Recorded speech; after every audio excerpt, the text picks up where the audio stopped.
Ang kaban ng bayan ay hindi dapat ninanakaw, hindi dapat sinasayang. Ito ay para sa mamamayan. Bawat sentimo, bawat proyekto, bawat serbisyo. We are not here to cover up. We are here to clean up. Ano ko lang, 773, totoo ba yun? Pinapagtuturo naman. Totoo.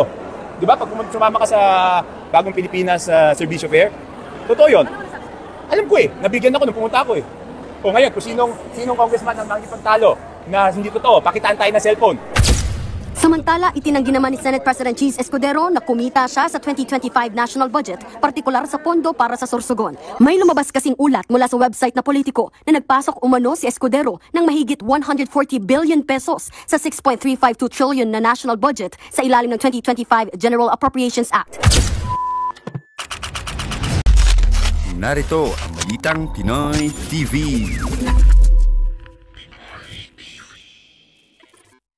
Okay, ayan. Ito, magaling itong ating balita ngayon. Ito, Martin Romualdez, hindi daw siya defensive kundi determinasyon. Okay? I take the challenge. Yan. Yung kay Bongbong Marcos na sinabi during the SONA na paimbestigahan yung mga flood control projects at itong mga ghost project na ito. Mukhang mag-away na dito si Bongbong Marcos at si Tambaluslos. Ay!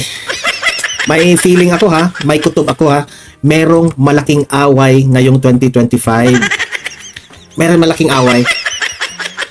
Ito, pag-usapan rin natin itong si Cheese Escudero at ang Kamara nagkainitan.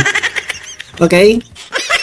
Nagkainitan dahil nga sabi ni Cheese Escudero sa kanyang press con na galing sa Kamara yung issue na itinuturo siya na may in-insert raw siya na billion-billion na pera. Tapos sinagot naman dito ng spokesperson ng House of Representatives na si Princess, bakit kami yung pinagbibintangan mo? Good luck! Ito. Si Magalong, itong si Mayor Magalong, yung idol natin, na Mayor of Baguio City. Grabe, ibinulgar itong mga anomalya ng mga congressman. My God! Ayoko na. At last but not the least, mas grabe ito, si Toby Tiangco. Binulgar si House Speaker Martin Romualdez. Maiinit na balita. Oh my God. Patay tayo dyan. Okay. Pero guys, bago natin ito pag-uusapan, itong mga maiinit na balita natin, help me po na i-like muna at i-share itong video na ito para guys kakalat ito sa taong bayan. Okay, sabay-sabay nating i-like muna at i-share itong video natin, Facebook at YouTube. 1, 2, 3, go. Okay, like and share para maraming makalam. And also guys, paki-subscribe at paki-follow ito para lagi kayong updated sa mga balita na kagaya nito at ma-notify ang inyong mga cellphones kung meron tayong breaking news. Okay? So, kagaya nito, breaking news ito. So, sabay-sabay natin i-follow, i-subscribe, Facebook at YouTube. Ready? Follow, subscribe. 1, 2, 3, go! Ayan, thank you very much. Tayo dito. Si Martin Romualdez, hindi daw defensive, kundi determinasyon ang nasa kanila. Kasi, tinitake niya ang challenge ni Bongbong Marcos. Kaya nga sabi ko mukhang may malaking away na magaganap ngayong 2025. Okay? Ito, panoorin natin. Itong si Martin Romualdez. Bubusisiin ng Kamara mga anomalyaw manong kontrata at proyekto ng gobyerno bilang tugon yan sa hamon ng Pangulo kontra katiwalian. Live mula sa Batasang Pambansa, nangunguna sa balita si News 5 House Correspondent Marian Enriquez. Marian, anong sinabi ni Speaker Romualdez tungkol dito? Yes, Jiggy, tinanggap nga ni House Speaker Martin Romualdez ang hamon ng Pangulo kontra katiwalian tulad nga ng pagpapatupad ng mga flood control projects. Kaya kabilang daw sa sisilipin ng Kamara ay yung mga ghost projects at yung abusadong paggamit ng pondo o yung paglilipad at paggasta nga ng pondo. Naiintindihan daw ng Kamara ayon nga kay Romualdez sa kanyang naiintindihan raw ng Kamara ang sinabi ni Bongbong Marcos. Di ba? So kung naiintindihan nyo, itago nyo na yung mga ebidensya. Tago. Pati kanina, alam daw nila yung frustration at yung pagkadismaya nga ng Pangulo pagdating sa katiwalian. Kaya raw, lulunsad nila itong... Tutulungan raw nila si Bongbong Marcos, di ba? Kasi nanawagan si Bongbong Marcos. Sino ang naglokohan dito? Magkaaliado lang kayo Okay, sige. May away nga hanggang magaganap. Komprehensibong congressional review sa infrastructure projects at... Well, hindi away na boxing ni Tory at ni... ni Baste. Ibig kong sabihin, itong si Bongbong Marcos at itong si Martin Romualdez, mukhang may plastikang magaganap at merong mag-away magaganap. Sino ba namang hindi mawiwindang napapaimbestigahan na ni Bongbong Marcos. Ito sino imbestigahan? House of Representatives. Sino ang namimigay ng budget dyan? House Speaker. Good luck to you. Implementation. Pakinggan natin itong pahayag ni Speaker Romualdez. As Speaker, I share his concern and I accept his challenge. Not with the Parang nagagalit, diba? I accept his challenge. Bro, tingnan nyo. Parang, Martin, bakit ka galit? Diba, imbestigahan lang naman ni Bongit eh. Ba't ka galit? Sabi pa na hindi siya defensive, defensiveness but with determination. Di ba? Not with defensiveness. Hindi daw siya defensive eh. Paano yan? I share his concern and I accept his challenge. Not with defensiveness but with determination. Bakit mo sasabihin yan, di ba? Kung hindi ka defensive, bakit sasabihin mo, not with defensiveness? Wala namang nagsasabi na defensive kayo. Di ba? Hala. Wala namang nagsasabing defensive kayo. Wala namang sinabi si Bongbong Marcos na kayo yan sa House of Representatives. Sabi mo, hindi defensive pero determinasyon. Sige, you have the determination para imbestigahan ito. Di ba? So, tingnan natin kung makakita ka ng ebidensya at mga anomalya dyan. Tingnan natin ha. Kasi para sa akin, useless na ito ngayon eh. Kung ngayon lang, kasi sabi niya, sa susunod raw na BICAM ay isa sa publiko na. Useless na yun. Useless na yun. Natapos na yung nakaraang budget. Marami nang nakalikom doon. Ay, nako. Ang kaban ng bayan ay hindi dapat ninanakaw. Ang kaban ng bayan ay hindi dapat ninanakaw. Sabihin mo yan sa mga buhaya dyan, yung mga crocodile farm dyan. Sabihin mo yan dyan. Ha? Dapat umarap ka sa salamin, sasabihin mo yan. Ang kaban ng bayan ay hindi ninanakaw. Hindi ko ibig sabihin siya yun, ha? Ang ibig ko sabihin, pumunta ka sa salamin, baka hindi ka nakapanuklay, di ba? Ganun ba? Ang kaban ng bayan, para maganda ka naman tingnan. Hindi dapat sinasayang. Ito ay para sa mamamayan. Kaya nga, hindi dyan dapat sinasayang, binibigay nyo sa mga ayuda eh. Gino-ghost project ng mga iba dyan eh. Ha? Tapos, palpak pa yung flood control, siguro, kasi binulsa yung iba, nawala na yung quality. Yan, sabihin nyo yan. Sino ang napaya after all, di ba? Kayo rin mga taga House of Representatives. Bakit hindi mo yan inistrikto, Martin Romualdez, na alam mo pala na meron ng mga anomalya dyan? Wala kang ginagawa eh. Bawat sentimo, bawat proyekto, bawat serbisyo. Parang totoo. Ay, kinalibutan ako sa sinabi niya. We are not here to cover up. We are here to clean up. Hindi raw sila nandyan para i-cover up yung mga... Tingnan lang natin ha. Kasi in-announce mo na. Di syempre, yung mga ebidensya yan, sinunog na yung iba. Kasi how many congressman kayo dyan? 300 plus. Nung sinabi ni Bongbong Marcos at ikaw dyan ngayon na matapang na sinabi mo yan, di syempre, makapaghanda pa itong mga crocodile na ito. Mga contractors ha, keep the evidence. Yan, ilista nyo na yung mga ganun. Wala na. Di ba? Pero still, ano pa rin yan, ma-check pa rin yan, no? Hopefully, no? Meron mga makakalusot dito, pero at least, no? Ang pera natin, hindi na masyadong corrupt this 2025 kasi magbabantay na yan, di ba? Pero meron pa rin yan. Ay, nako. Jiggy, para mapatunayang tutol din daw sila sa katiwalian ay bubuksan nga rin ng Kamara yung Bicameral Conference Committee para sa national budget. Ito yung pagpupulong. Bubuksan na raw. Hindi kagaya nung nakaraan ay sila-sila lang. Ngayon, isa publiko na raw. Marami na raw ang makakita. I-televise na raw. Sinong niloloko nyo? Di syempre, ngayon, maging matino na kayo kasi sinabi na ng Pangulo eh. Di ba? Mga senador at kongresista para nga pag-isahin yung kani-kanilang bersyon ng budget. Habang sa panig naman ng Senado ay maghahain daw si Senate President Chis Escudero ng isang panukalang batas para maiwasan na nga yung conflict of interest ng mga mambabatas sa mga proyekto. Pakinggan natin itong bahayag ni SP Escudero. Ipagbawal up to the fourth civil degree of consanguinity and affinity ang sinumang mambabatas o opisyal ng pamahalaan, nasyonal man o lokal, na maging kontraktor o supplier sa pamahalaan. Para sa akin, klarong conflict of interest yon at hindi dapat pinapahintulutan yon.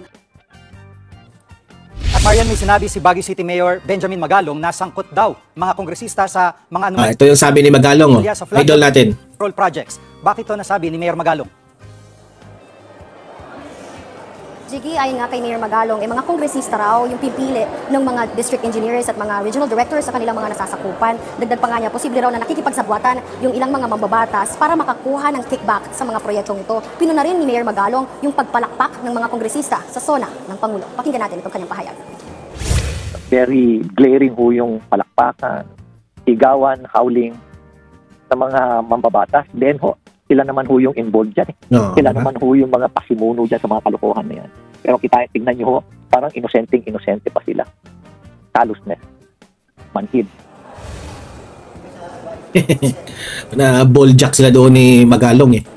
Jiggy, tinanggi naman ni House Spokesperson Attorney Pinakita ko na yan kahapon ha, in-explain ko na yun kay Magalong. Princess Abante, yung mga sinabi ni Mayor Magalong, tagasulong lang daw ng mga proyekto ang mga kongresista pero DPWH pa rin naman daw ang nagpapatupad sa mga ito. Balik sa'yo, Jiggy. Yan pong ulat ni Martin. So, yan po ha. Hindi defensive si Martin Romualdez ha. Determinasyon. Di ba? Tingnan natin.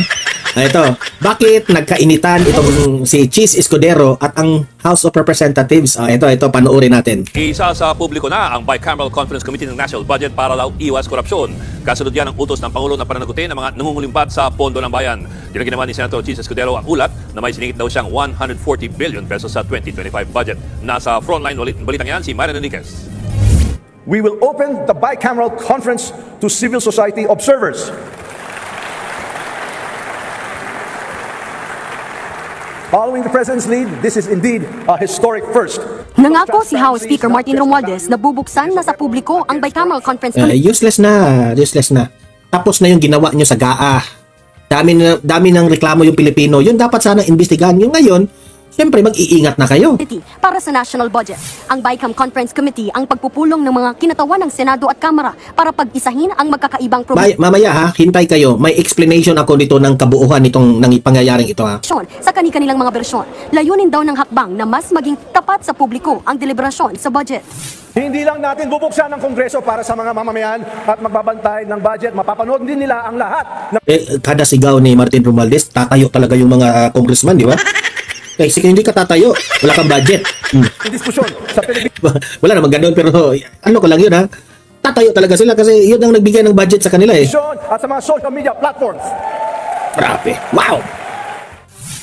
Inanunsyo ito ni Romualdez matapos magbabala si Pangulong Bongbong Marcos sa kanyang State of the Nation address na hindi niya pipirmahan ang national budget kung hindi ito alinsunod sa plano ng pamahalaan. Nagbabala pa nga ang Pangulo na dapat may managot sa mga Actually, hanggang babala lang yan.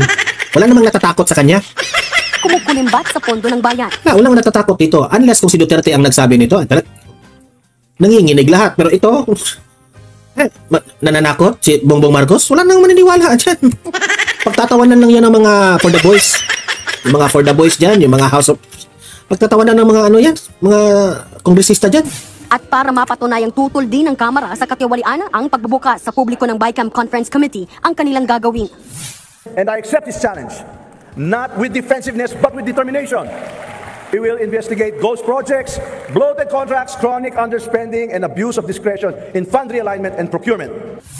Pinuna naman ni Navotas Representative Toby Chanco ang umano'y nangyayaring hocus-pocus sa mga budget deliberation. Dapat na raw alisin ang small committee sa Kamara dahil dito raw nag-uugat umano ang hocus-pocus sa budget.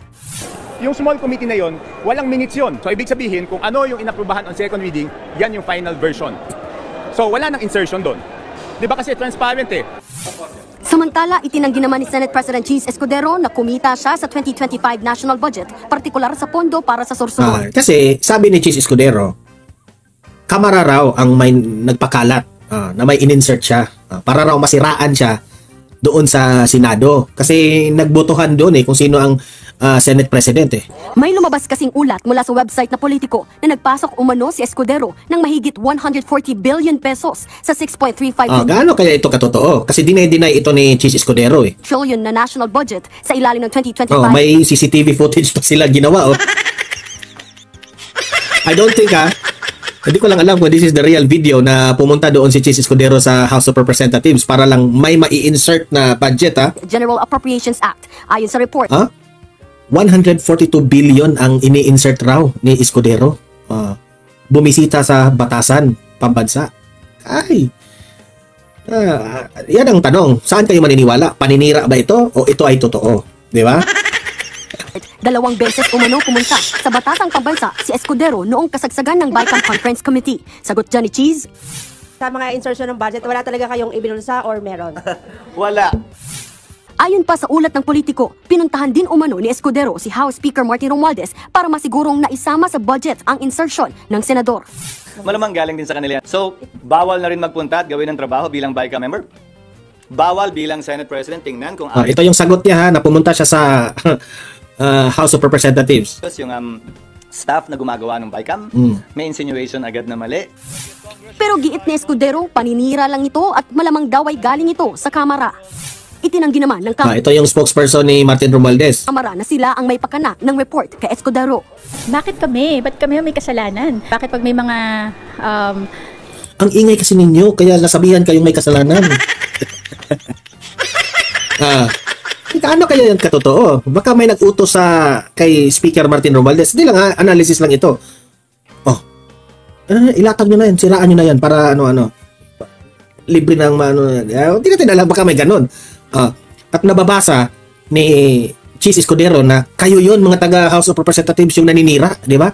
Kasi no wonder na itong si Cheese kumampi dito sa kay VP Sara because nafi-feel ni Cheese Escudero kung ano yung ginawa nila kay VP Sara na siniraan ng siniraan. Pati si Cheese Escudero siniraan na rin.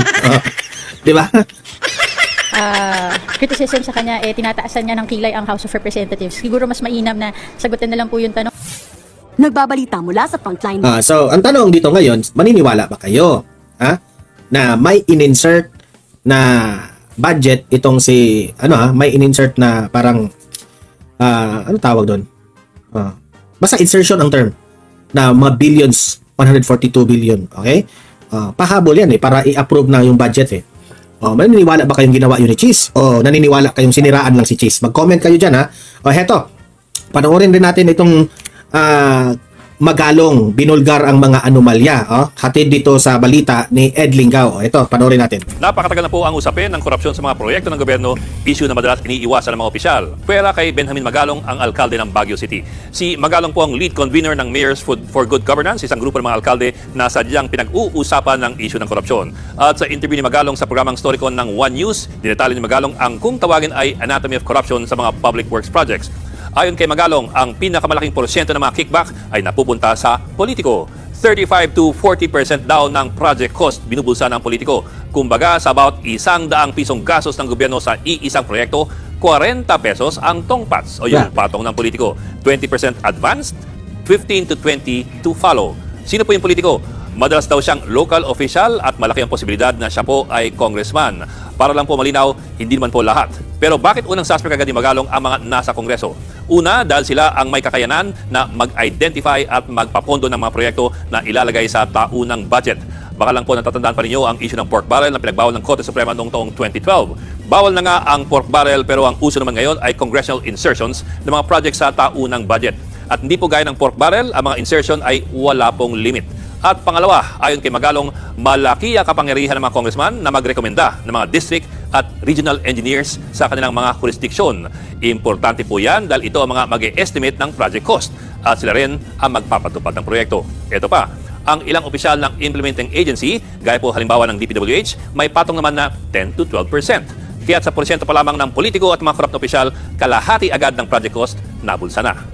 Mag-aawas ka pa ng 5% para sa ibang mga bagay gaya po ng VAT at ng insurance bond. Siyempre, hindi pa po tayo tapos. Tandaan na meron pang kontraktor na kailangan naman ay meron kahit papanong kita. 10 to 15% po yan ayon kay Magalong. Kaya't ang matitira na lamang sa kabuuang project cost, 30% ng original na budget. Yang 30% po ayon kay Magalong, yan na lamang ang pwedeng magamit para matuloy pa yung project. Sa about 100 piso ng project ng gobyerno, 30 pesos na lamang ang natitira para, for example, sementoy ng kalsada o itayo ang tulay. Kaya hindi nakakapagtaka na maraming kalsada ang Luzon. Ito na nga mga kabalita. Ano na ang masasabi nyo patungkol sa balitang ito? Please comment down below mga kabalita. Pag-usapan natin yan sa comment section. At kung di ka pa nakasubscribe sa ating channel, baka naman